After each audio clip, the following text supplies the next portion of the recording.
So yesterday, yes, I did a little bit of research since yesterday. In the last pasuk we did, pasuk Hey, it says that Elkanah, that's Hannah's husband, had two wives, Hannah and Penina. Hannah had no children, Penina had children. And on a regular basis, he would go from his town called Ramasayim Tzofim, which later on we'll find that is called Ramah. That's another name for the same place, which is obviously from the same root, Ramah. And he would go to the Mishkan. Right? It doesn't use the word Mishkan, it says the Shiur, but that's what it was. In Shiur was the Mishkan. And he would bring, on a regular basis, he would bring a sacrifice, and then he would give to his wives and children a portion of the sacrifice. And what he would do, he would give to Penina one portion and a portion for each of her children. And then to Hannah, he would give a double portion. That's how he read it. And if you ask anybody, they'll tell you that's what it means. I asked Rabbi Leader, I said, what does this pasuk mean? Pasuk Hey. He would give, he used to do this on a regular basis. Mana achas, mana is a portion, achas is one, apayim. What does it mean? So he said it means double. Okay, that's why I translated it as well. And that's why it's translated in the art scroll, and that's why it's usually translated. So I asked him, why does the word apayim mean double? The word apayim doesn't mean double. I mean, it looks like from the story that that's what it's trying to say. Yeah, but it doesn't really justify the word. The word apayim, we say God is erech apayim. What does that mean? Erech apayim. One of the 13 attributes of mercy. Hashem, Hashem, kel, rachum, achanun. Erech apayim, right? What does it mean? Slow to anger. Erech is like the word aroch, which is long. Apayim is anger. How does apayim mean anger? Because the word af means anger. What you say in the Shema, the chara af Hashem bochem. We say every day in the Shema, God's anger will burn against you, right? Yeah. The word af means anger. Now it's true the word af means a nose, okay? But it seems that there's a connection, we've mentioned this many times, a connection between anger and your nose. Why? What's the connection between anger and your nose? Flares when you're angry? Right, because your nose flares when you get angry. That's how they usually draw a picture of the bull that's in the temple. It's got, steam coming out of its nose. So maybe, I don't know, that's my guess. There's a connection between anger. But clearly the word af in Hebrew means anger. V'chara af Hashem. So apayim is the plural of af. Good? Okay, but that's got to do with this pasuk. What has anger got to do? It says achas apayim. Now the word apayim may also mean related to the word panim, maybe, where the aleph is added and the nun's missed out. Now is that acceptable? Yes, nun is a letter that often falls out of words. Okay, like the nun in nafal, right?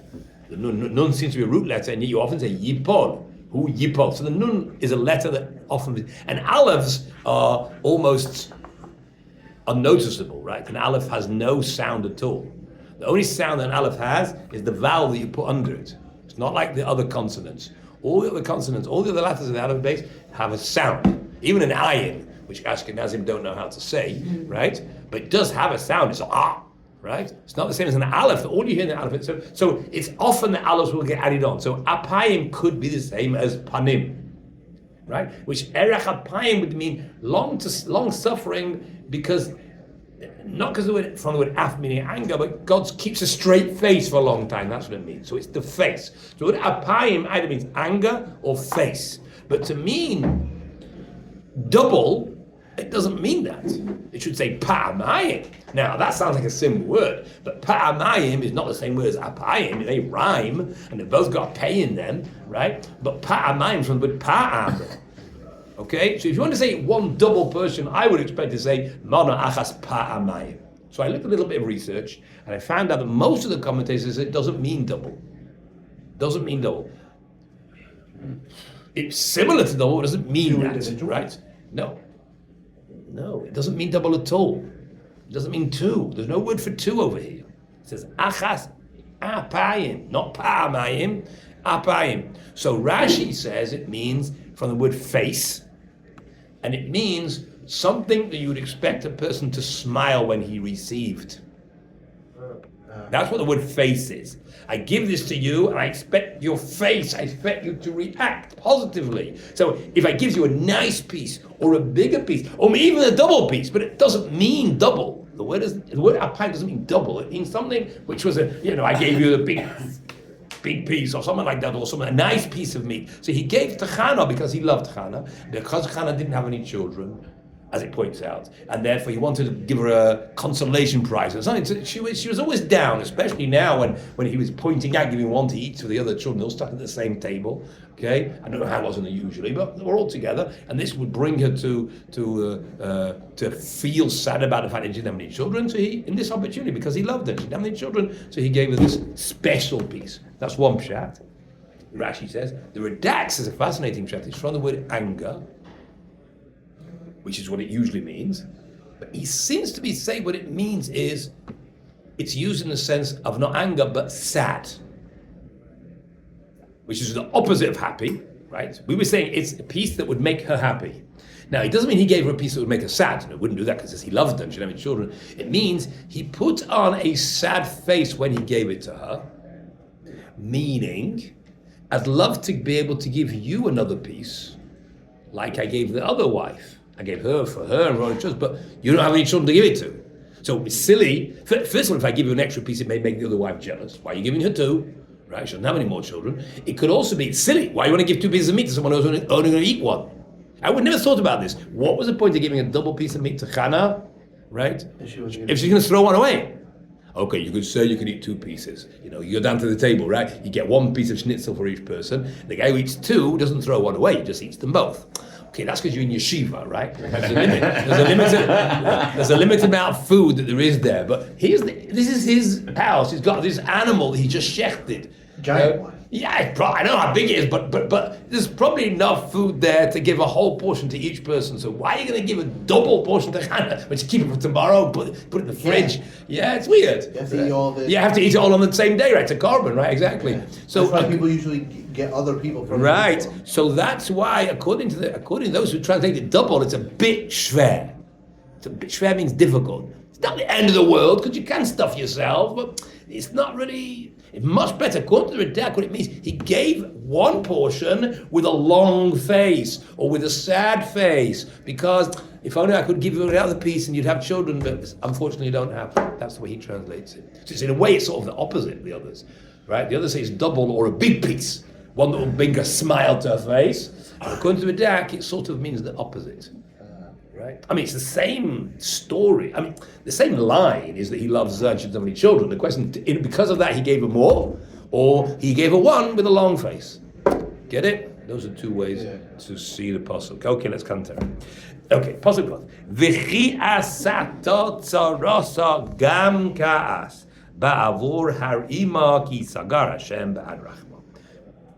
So the root of the first word is ka'as, which means anger. Ka'as means anger. So v'chi asata means, and she angered her. She angered her, not she got angry, because it would have to have reflex, it would have to be a tough in the middle. No, v'chi asata means she, we have to see who the she is and who the her is, right? But she angered her. Who angered her? Tzarasa. Her tzara. What's a tzara? No. A what? Pain. Yes, no, almost, yes and no. The word for pain is tsa'ar, tzadi ayin reish. It's often confused with the word tzara because they've got similar meanings, but it's not the same word.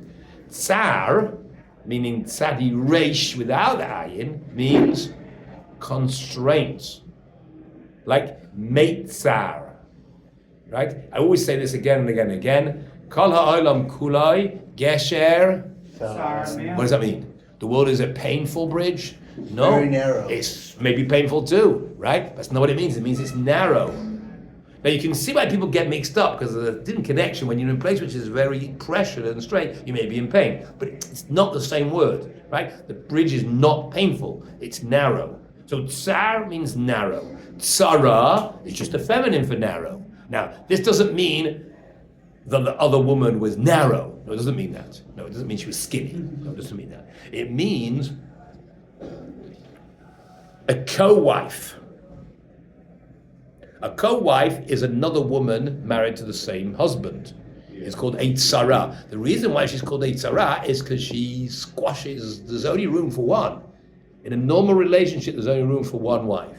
If another woman comes into the relationship, then there's less room for you. So you're squashed. So you now made a narrow stand, there's less room for you. So that's why the co-wife, not because she causes pain, because then she would be called Tzara. No, she's a Tzara, a woman who makes less room.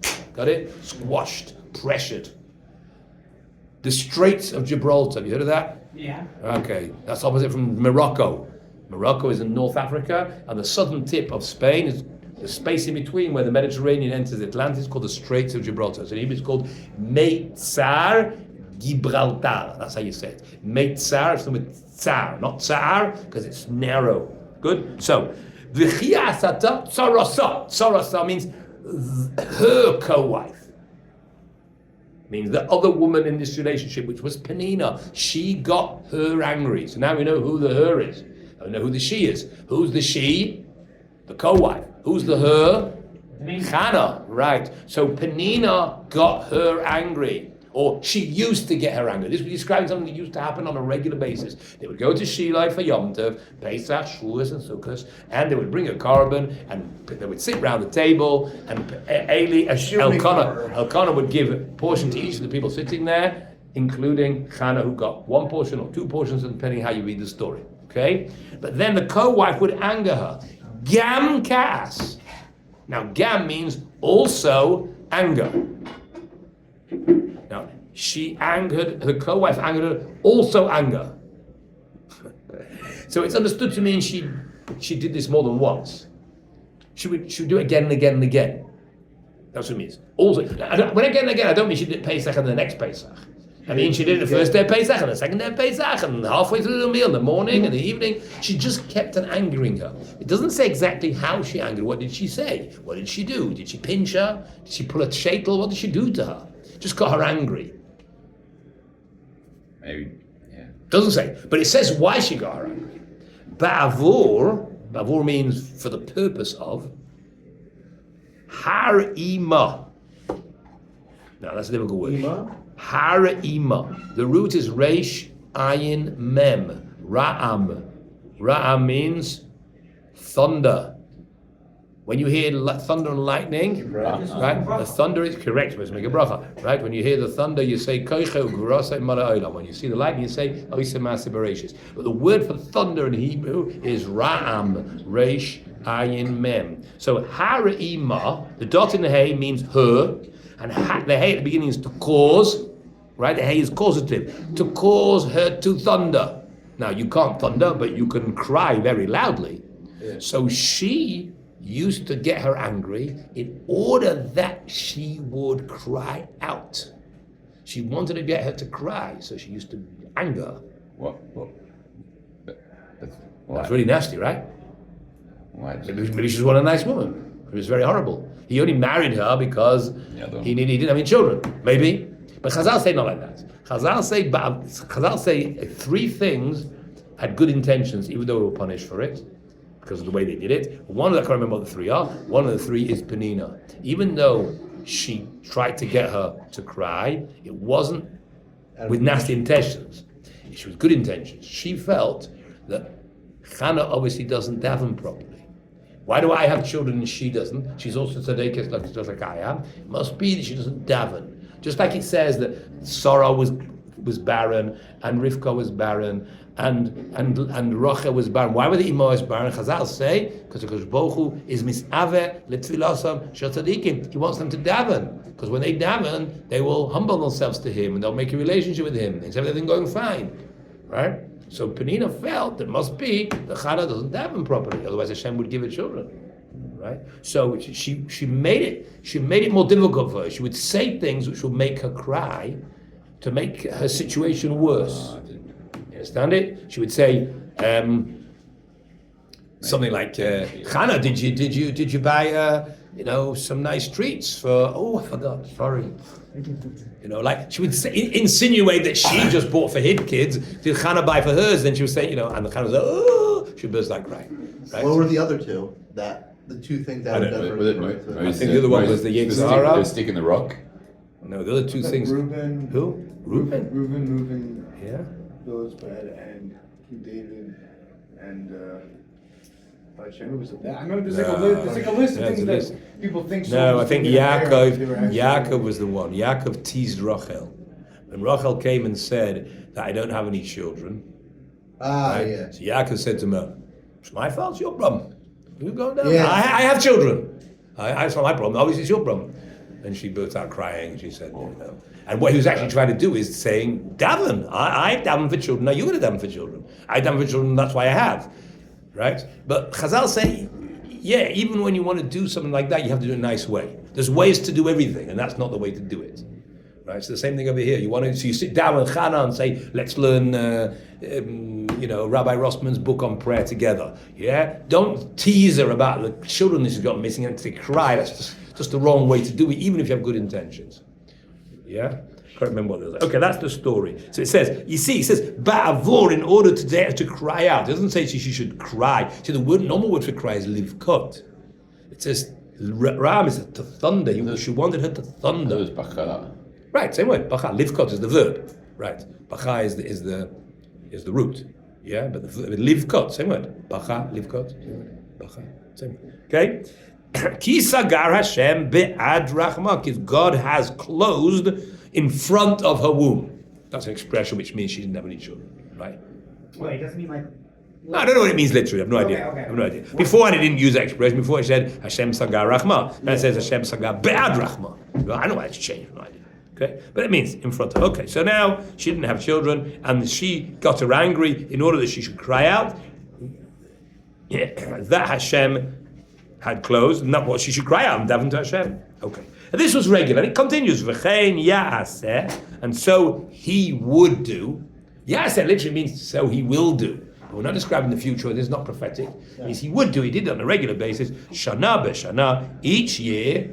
When, midday, that means when, there's other ways to say when, I'm not sure, aloisa. Now the dot means her, when she would go up. The Beis Hashem, the house of Hashem. Aloisa is her going up. That's what's a dot in the hay. A dot in the hay at the end of a word means belonging to her, or her, right? So her going up. Going up is a noun. Her going up means, right, belonging to her. So when in English we say, so he would do each year. He what's the he? He is Elkanah. He would go to the Beis Hamikdash, right? And when she would go up, Kein Tachisena, so she would anger. So Elkanah did this every year, and Penina did this every year when Hannah would go up to the Beis Hamikdash. Tivke, and she would cry, and she wouldn't eat. So that piece of, even that one piece or the two piece, she didn't get any of it. Why? Because she was so sad. Why was she sad? Because she didn't have any children. And even worse, Penina made her even more sad, and she got turned off her food and she wouldn't eat her food. So every Yom Tov was the same story. But Elkanah would give her to eat, and she would say something nasty, and then she would cry. And she didn't eat. Okay. That is the story on a regular basis. Now we're getting at what happened on that day. Remember in Pasuk Dalet says, "Vayhi hayom," and it was on that day, a very auspicious day, which we're going to find out what that day was. This was a regular process that was going on time after time, year after year. This was the story. And this auspicious day, something different happened. Okay, what happened? Vayomer la Elkanah. Elkanah said to her, not he used to say to her, this is what he said on this day. Elkanah said to her, Isha, what does Isha mean? Woman. No. Wife. Wait, Isha? Isn't it woman? Aish, man. Isha, woman. But look inside. You've You've got to get this once and for all. Oh, it belongs to her. Right. And what belongs to her? He said to his wife. Right. No. It belongs The to woman her. belongs Right. No. No. Oh, that Her man. husband. Look at the word carefully. The root of the word is ish. You were right, Dylan. The hey at the end means hers. But what's hers? Not the woman. The man's hers. Ish. Shah. So ish is a man. Isha is her man.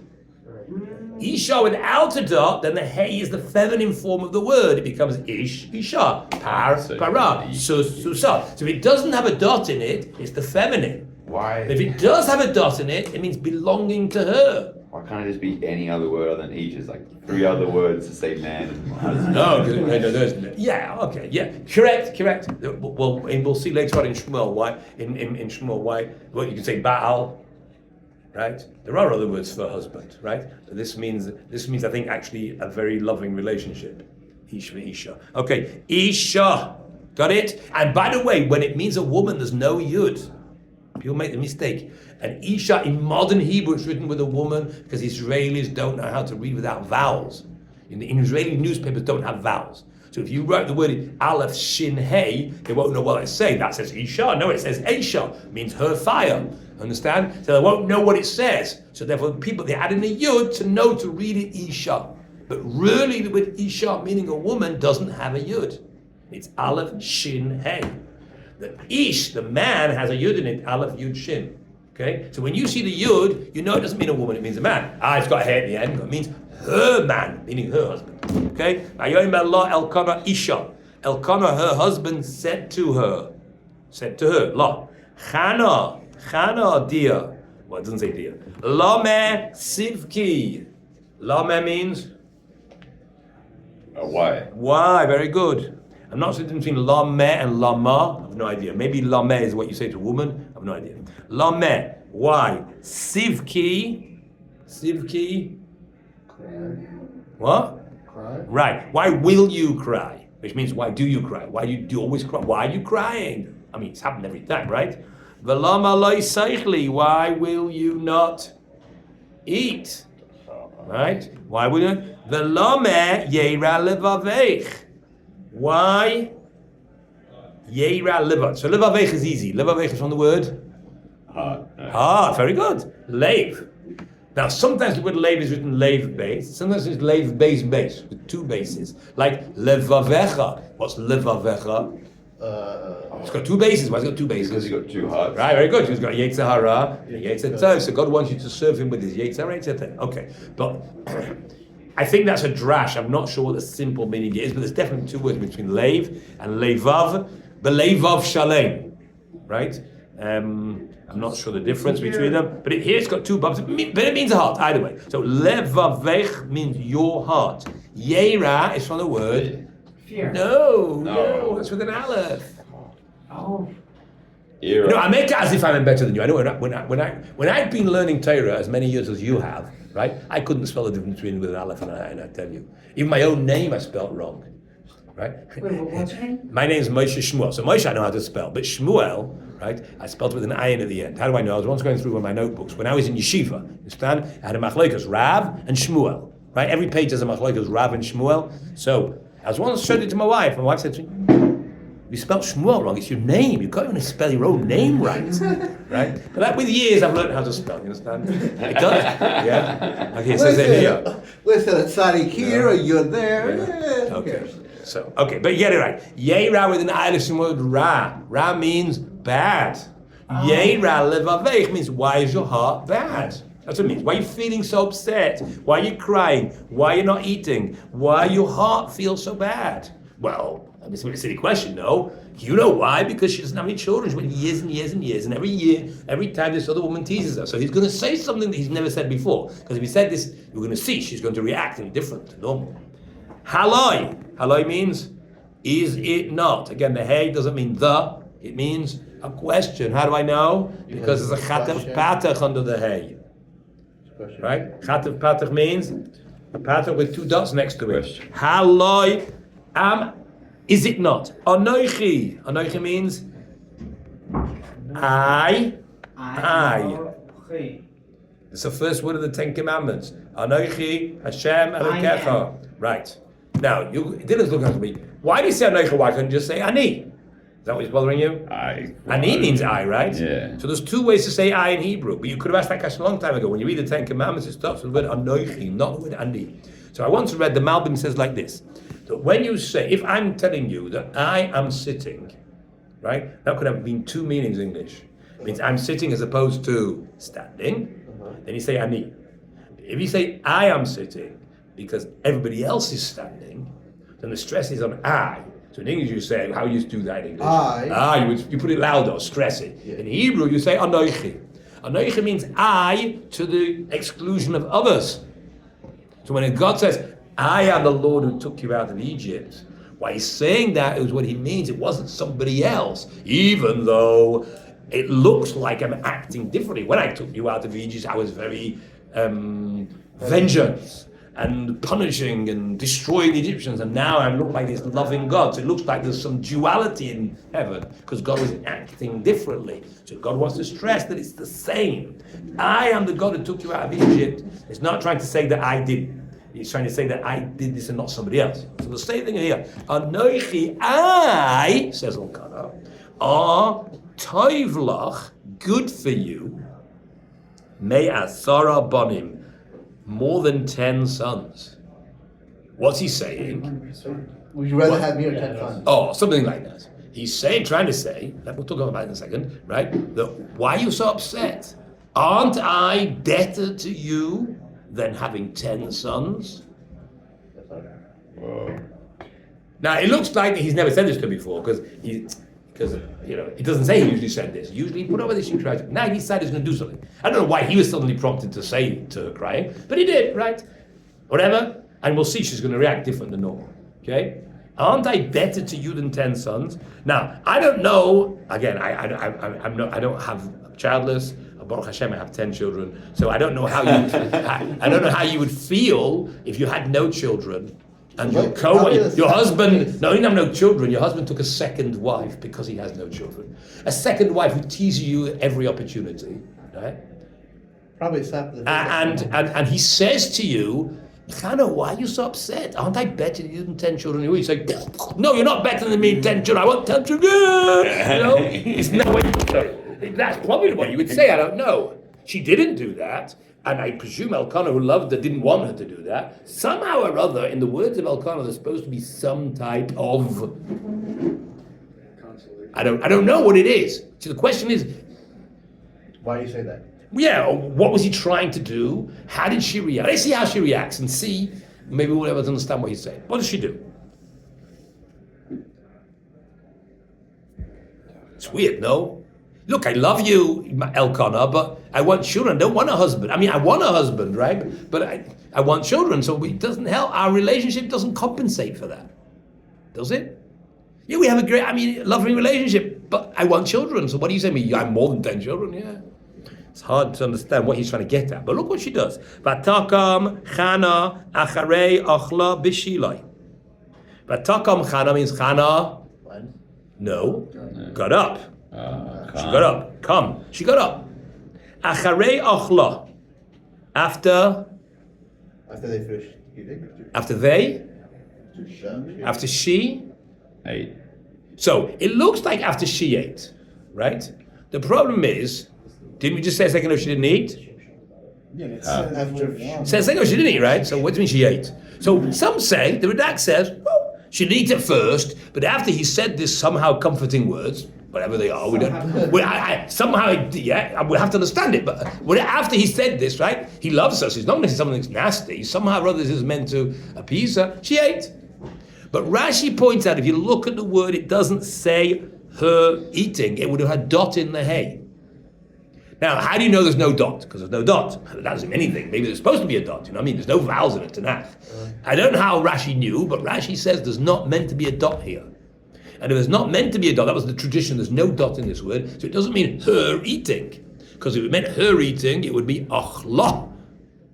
Right? Yeah. It doesn't say that. So that implies that it doesn't mean that. So Rashi says it doesn't mean her eating, it means after the meal. But it doesn't mean the meal, because it means after the eating. After eating time. Achla doesn't mean, it's not feminine. It doesn't mean she ate. It doesn't mean she ate. It doesn't mean her eating. It means after the meal, after food time, So after the eating. As you say, after they ate, but it doesn't mean after they ate either, right? I mean, because it doesn't say they, right? So it means after the eating. So like the time for eating was up? Right. After the meal, that's what you'd say it. Wait, so achrei is after and Achla means is the meal. The meal, yeah. It's not really the meal. It's really a verb. It means It means after eating, right? It's not the meal. The meal you would say ha-arucha. There's other ways to say the meal. It is a verb, it doesn't mean, it's not a verb specific to somebody. After eating, which really means after, but you don't say they ate, because that would also imply she ate. No, it's not they ate, it doesn't mean he ate, right? But it was all the people in the room who ate except for Hannah. So the way you say that is after eating, right? Some say it means after eating time, but again, the word time is not here. Okay, either way, it doesn't mean she ate. But then it says ve'acharei shasoi. It means the same thing, which means after the drinking. She didn't drink, as we're going to find out in a second. But drinking usually means drinking wine. It doesn't mean drinking water, right? So after the meal and after the drinks, she got up. Ve'eli hakohen, Eli the high priest. Yoshev. What does Yoshev mean? Sit. Well, Yashav is sat, right? Now it's interesting. What do you say? Sitting. Yoshev he is sitting, present tense, right? Actively sitting. Usually that would have a vav to indicate that it's not Yashav. Yashav is written Yud Shin Beis. In order to show that it's Yoshev, you usually put a vav in the middle to show. It's true we're not reading the vav, right? Because it's just a silent vav. But usually it has that vav in order to know clearly it's not Yashav. Okay? Chazal say because of this, it's written purposely this way, which is vague, in order to give this double meaning. Yoshev means he was sitting, but he'd actually just sat. Yashav means he sat. But in order, if he wasn't that he'd always been sitting there, he only just sat because this was the day he became Kohen Gadol for the first day. This was his first day. Why is that important to the story? You have to see. Okay? Yeah. We'll see in a second. Okay? So he was sitting, al hakisei, on the chair. Which chair? Why the chair? Because there was one special chair for the Kohen Gadol, because nobody else was allowed to sit in the temple except the king and the Kohen Gadol. At least in these days, the Kohen Gadol could do it because there was no king. A bit of a discussion whether the king, when there was a king, whether the Kohen Gadol could do as well. But in those days, only the Kohen Gadol could sit in the Beis HaMikdash, and there was a special throne, right? It doesn't say he was sitting on a chair, he was sitting on the chair. Because it was something special chair. Now, where in the temple is that? Like, just a second. It says al. Where was it? Al means upon. Here means next to. Mezuzas. Now, what's the word mezuzah mean? The doorpost. The doorpost. Right. It doesn't mean the thing you put on there that you kiss with the shin on. We call that the mezuzah because the Torah says you shall put that on the mezuzah. Mezuzah actually means the doorpost, and we call that thing the mezuzah. Why do we call it that? What do you want to call it? because it's on the mezuzah. Well, you want to give it another name? On it. Okay, so that's a whole sentence. It's much easier to say the mezuzah, right? It makes sense because you should have a doorpost without it. Correct. Yeah. So, but it's come to mean a mezuzah, but technically the mezuzah means a doorpost. So that's where he was sitting on his throne, next to the doorpost, Heichal Hashem of the hall. Hall, H-A-L-L, the hall, right? Yeah. So the building which housed the menorah and the small altar and the showbread that was inside the building, which the second part of the building was the Holy of Holies, that was the Heichal. Outside was a courtyard with an altar. So where was he sitting? On a throne or a big chair next to the Heichal. The right side, the left side, I don't know. Now that chair get moved around, is it permanently there? Like, No, I didn't fucking say yet. Okay, so she came there. It doesn't say, I didn't actually say she came there, but it's obvious, right? She got up after the meal, after the drinking, and Eli was sitting on the thing. So it means that she got to the temple, the Mishkan. Right? You have to understand that. Otherwise, it's not relevant. Vehi Morath Nefesh. She was of something Nefesh. Nefesh means Body. soul. Right? The guf is the body, nefesh is the soul, right? Or the life force, or something which is beside the body. Maras doesn't mean sad, it means bitter. Like mar, when you have maror, right? Bitter herbs, mar. She was bitter, she felt bitter. It's interesting, she felt bitter, her husband had tried, it seemed, tried to say something to make her not bitter, right? And she got up, but it says she was bitter. Maybe her husband's statement had made her even more bitter than she was before. Maybe. That's what I said it would have done to me, right? So, this fast, well, let's see. Matispalel. Tispalel means she prayed. Al Hashem, to God. Now, it's a very strange expression because how do you say to God? Le or I'll let to El. El. El. Al means on, upon. El means to. It doesn't say El. It says Vatispalel al Hashem. She prayed on God. Now, what does that mean? It doesn't mean piggyback, right? Like On the temple. What? Like on the temple? Like she was in a holy place which was praying? Could have meant that. Yeah, I suppose so. That's not how it's understood. To pray on God means as if you've got a complaint against Him. It's as if she prayed against God. Usually, when you pray, you say to pray to God. That is spelled El Hashem. That's the normal way to say it. Al Hashem means she was so bitter that she comes with a complaint. This is what the Gemara in Bracha says. She's complaining. She's got, look, if I'm not going to have any kids, why did you give me all these body parts that are meant for children? Why do I have these breasts if I can't nurse a baby? Then there's a fascinating Gemara. She sort of challenged God. And she said, God, if you don't give me a baby, I'm going to force you. She said, why? How are you going to do this? Well, God, she didn't have a conversation, right? So the Gemara says like this. The Gemara says a woman who is accused of adultery by her husband is suspected of adultery. Why does her husband suspect her? Because he sees her hanging around with men and he tells her, what are you doing? If I catch you again another time going into this pub with this guy, right, you're going to be in trouble. And she doesn't. She goes into a room with this guy. She stays there for 10 minutes and comes out, right, laughing her head off. And her husband's walking past, right? And he takes her off to the temple. And what does he do? He gives The piece of paper with the chips. That's it. They give him to drink. And if she's guilty, then she will explode on the spot.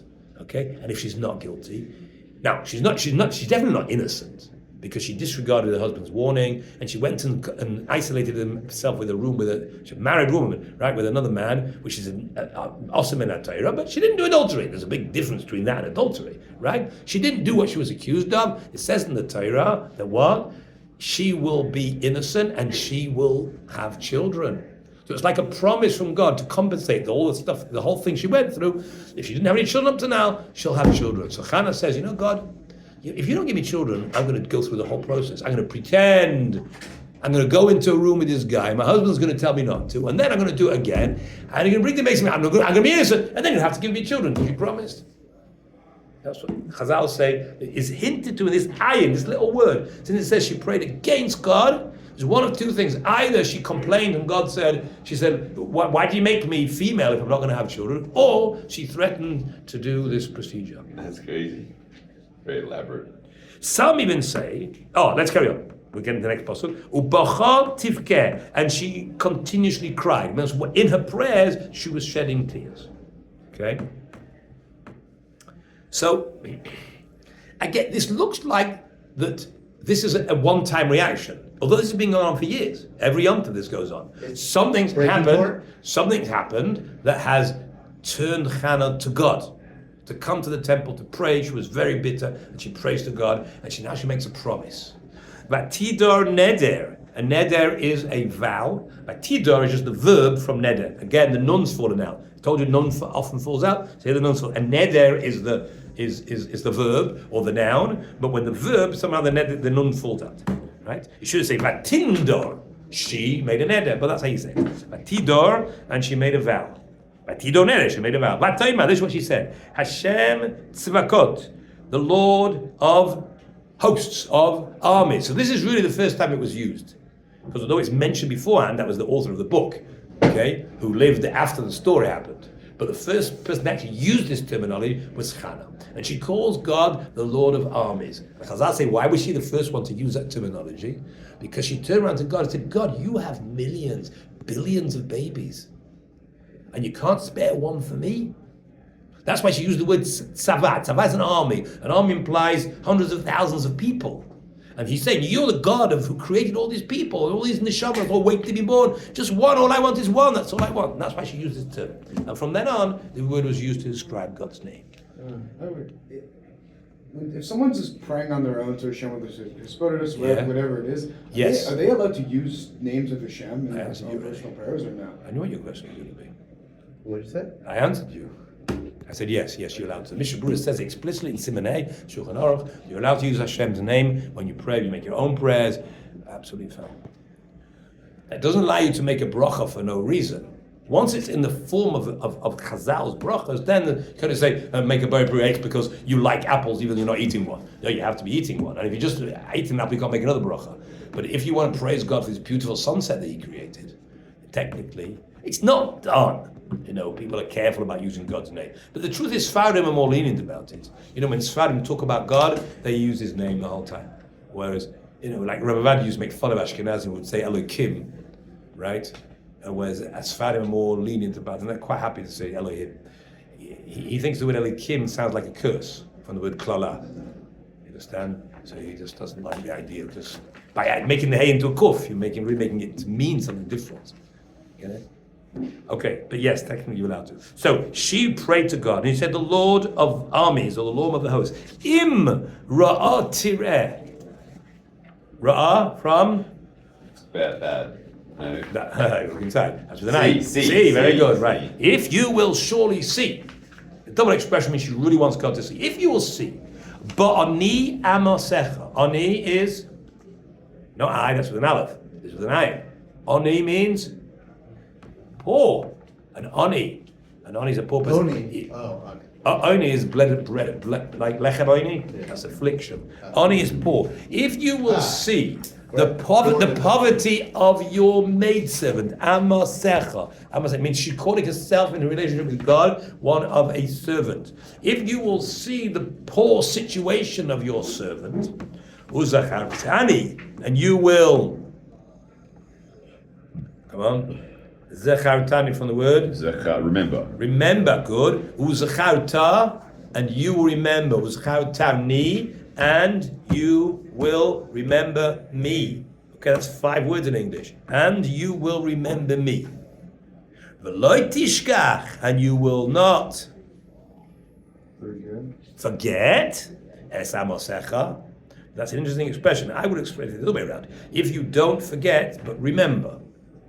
That's the order. You first of all don't forget, and then you actively remember to do something. But you say you're going to remember me and don't forget. That's a bit weird. If I remembered you, I've not forgotten you, right? I remembered you. I don't know what it means. Okay, I don't know. And you won't forget your maidservant. And you will give to your maidservant zera anashim. Zera means seed. What do you say? Male. Yeah. No, that's Zachar. Zera is seed. Yeah. Anoshim of men. So if you will give to your maidservant seed of men, means you make me pregnant. That's what it means, right? The seed comes from the man, right? But she's also describing the offspring to be someone who will be, obviously seed comes from the man. We all know that. We went to biology school. We know where the Zera comes from, right? She means Zera which will produce somebody special. Zera which will produce a man. Zera special. Unesativ Lashem, then I will give him. Nosati, I will give. Nosativ means I will give him. I will give over this child that you will give me, Lashem, to God. I dedicate this child to God. Kol Yamav, all his life. Obviously it's up to the child. Right? Yeah. But as far as I'm concerned, I will dedicate it, I will bring him up, I will send him to the right institutions, I will encourage him to be dedicated to God his whole life. Yimi is his. Yemei is days. Oh, yeah. Right? Yeah. Chai is life. Right, yeah. Chayav, his life. So this is an agreement. And something prompted her to make this agreement that she's never thought about before. She never prayed like this before. Not until he said And that. now something prompted her to do this, to make this promise to God. If you will answer me and you will give me a child, then I promise to give him to you all his life. That's one promise. Umayra la yale al rosho. So there's one difficult word over here, is Myra. But let's see the other words. La ya'ala, it will not go up, al roshai, on his head. Something's not going to go up on his head. Blade. A blade, how do you know? Whilst reading the translation, there's nothing else I'll touch your head is somewhat. It makes sense, right? Yeah. The question is, where do we find the word Myra means a blade? Right?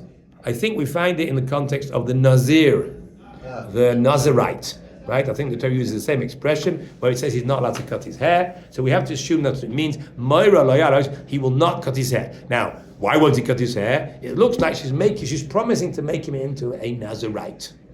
Okay, that's again something difficult to understand exactly how you can do that. You can make yourself into a Nazirite, but do you have the ability to make somebody else into a Nazirite? And How what do you if do her that? husband? What about when her husband hears? Didn't that happen He with can. Shimshon? He What do you can. say? Didn't that happen with Shimshon also? Well, in Shimshon it's slightly different because the angel told him to do that, right? Told his mother. Okay, fine. So the angel makes the rules. God makes the rules. But here we're doing it. God didn't tell him to do anything. Right? She's making a son to a Nazarite. Now it could be that you don't have the ability to do that, but she's again, you don't have the ability to make your son into a servant of God either.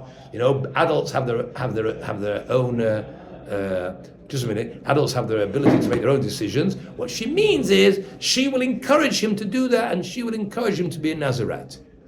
Right? Mothers have the powerful influence. Yes, correct. Have a power, but halachically they don't have the power to do things which are beyond your control. You know, they can't marry you off to someone and say, "Oh, I want you to marry this girl." Yeah, but I want to marry this girl, so get out of here. Leave me. You know, let me do my own life. Also, her husband can annul her vows the moment he hears them. Really? Correct. Yeah. Okay. Yeah, that doesn't help. There's no more point in making a vow. And that's another. I'm not talking about the point of that comment. What I was trying to say, is it meaningful at all? The father husband can take it away. Okay, so he'll decide to take it away. Won't take it away. My question is meaningless. Can I put you under oath? No. I can put myself under oath. Okay? This is another human being. You can't put another, unless you're the Beis Din. The Beis Din can put you under oath because of whatever, because you're a witness. Can today's Be- Beit Din put you on? Technically, yes. Yeah, whatever. But that's just an oath to tell the truth. They can't limit your lives with the rules of a Nazarite, right? So I don't think it means that she's technically making him into a Nazir. It just means that she will encourage him to live a life of separation from the physical, which is the point of a Nazir. Okay. Now others translate this word Myra from the word Yira, meaning fear. Right, this happens to be a Tanach. I think the Mishnah, if I'm not mistaken, the last Mishnah in Nazir discusses this. What does this mean over here? Was she making him into a Nazirite? Or was she praying that he won't be scared of anybody? That means she didn't want it. She wanted him to be a person who was courageous, a person who wouldn't be scared to fight God's wars, wouldn't be scared to give rebuke to the wicked people who lived at the time. That's what she was praying for, a very special person who he wouldn't be scared of anybody. That's what it means. Moira la yala aroshe, no fear will go into, of course, fear of God, but the fear of man, she means. Obviously, the problem with this explanation is that there's a hey instead of an aleph. That means Moira, as in fear, is from the word yiro, which the root is yud resh aleph, not yud resh hey. So it wouldn't really explain the hey. Well, I don't have an answer. I don't know my Hebrew grammar well enough to know how you can explain why the aleph should have been turned into a hey. But I know there's two opinions on how to read it. Does it mean like you read it, which is a blade, which means she was making him into a Nazarite, or does it mean in which case she was really a promise? Okay? According to the second text, it's not a promise, but it's a prayer that God should give him a child. She will give him over to God's service, and I pray that he should never be scared to do the right thing. He won't be scared of people. He won't be scared of fighting. He'll do what he has to. And you'll see when you see Shmuel's life, the kid who was born from this Torah, he was really not scared of anybody, as we'll see when we get the story. So those are two ways to read the story. We'll see later on how it comes in. 28. Yeah. So I'll just tell you very briefly this Sfas Emes's approach to this whole story. We didn't really answer any of the questions, we just left the questions. Sfas Emes said that Elkanah purposely did this. He spoke to her in a way that got her mad. You see, she ran off to the temple and she's embittered and she prays to God because he wanted her to know you've got to do this on your own. If you're relying on my prayers, that Elkanah will die, Elkanah's a big tzaddik, he's going to pray for me. God doesn't want me to pray for you. He wants you to pray for yourself. He wanted her to feel that he says to her, what's such a big deal? You don't have it, but I was just as good as 10 children. That's what he said to her. And now she realized that he'd come to terms with this. Once he'd come to terms with this, then he wasn't going to pray for her and say she's going to pray for herself. And she went to the temple, she prayed for herself, and she made this promise. And in the end, it all has a happy after, happy story. That's the way the Sfas Emes reads the story. I have my problems with it. We'll talk about that tomorrow. Okay? All right.